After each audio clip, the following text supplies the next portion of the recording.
Rich Thomas Weather Network, brought to you by these fine sponsors. Hear Rich's forecast hourly on these Blue Water Broadcasting radio stations.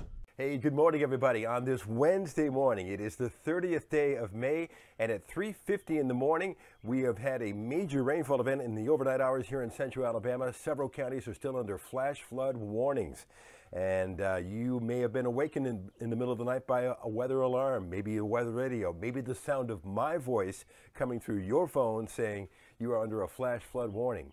Well, things are starting to get better at this hour from that particular situation, but Alberto is still affecting us. The system has left our state and is far away, but the tail of Alberto is still affecting us. I'll explain what I'm talking about. We'll look ahead to later in the week when storms start to thin out. And if you like hot and humid weather, I've got a weekend forecast you're going to like.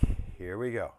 This is Doppler radar estimates of rainfall over the last couple of days from Alberto. Places like Dallas, Lowndes, Autauga County, 4, 5, over 6 inches of rain the last couple of days in spots. And overnight, we added to those totals in a big way, and still flash flood advisories, flash flood warnings as I make this morning for Dallas, Lowndes, Autauga, Elmore, Tallapoosa, northern Montgomery.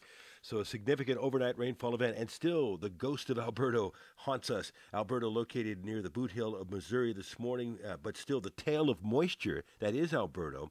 You see what I'm talking about? The tropical plume is still affecting us, and that's going to be leading to more showers and storms today, which will fire up in the afternoon heat. So we get rid of this morning situation, and then there may be a lull before showers and thunderstorms become more active again with afternoon heating, and so we're going to do it again. We're going to add to those totals. So scattered showers and thunderstorms become rather numerous again. High temperature up to about 87. Tonight's low 71. Winds still out of the south at 6 to 10 miles per hour. And tomorrow, even still, a generous supply of showers and storms. But I think in general, late week, the storms will start to thin out in number. For instance, spotty showers and storms on Friday. More of a typical pattern. Hot and humid with a high temperature in the lower 90s. And I think lower 90s on Saturday look good with some random hit or miss storms here and there. I think on Sunday, the number of storms will start to pick up in number. I've got the rain chances Sunday at 50% in the afternoon hours, but highs in the low to mid 90s. It's going to be hot. We're talking about a 40% chance roughly Thursday. You know, we're splitting hairs here. And then a smaller chance on Friday and Saturday. The showers pick up on Sunday, and high temperatures, well, it's going to be hot and humid. It is really going to be uncomfortable as far as the humidity levels go.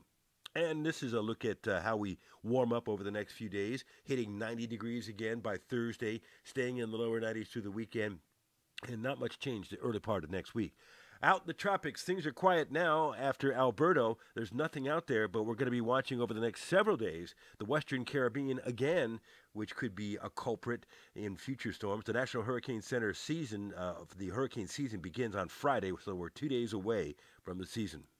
I've had about 1.82 inches of rain at this particular location from Alberto, so I have one of the lower rainfall totals. Some of you have had well over 6 inches. I dare say some of you 7 inches of rain from Alberto. And isn't that interesting? Remember a few days ago I was showing you some computer models indicating that we could see up to 7 inches in central Alabama? Hey, looks like that may verify. Live on the radio this morning from 6 to 9 on News Talk 93.1 with Greg, Emily, and Jay is back this morning. And, of course, there'll be another video for you first thing tomorrow morning at 4:45 a.m. as we focus on the weekend forecast, plus your forecast whenever you want it across the dial on 8 radio stations twice an hour. That is the Blue Water family of stations. Have a great day today. I'll see you later. Rich Thomas Weather.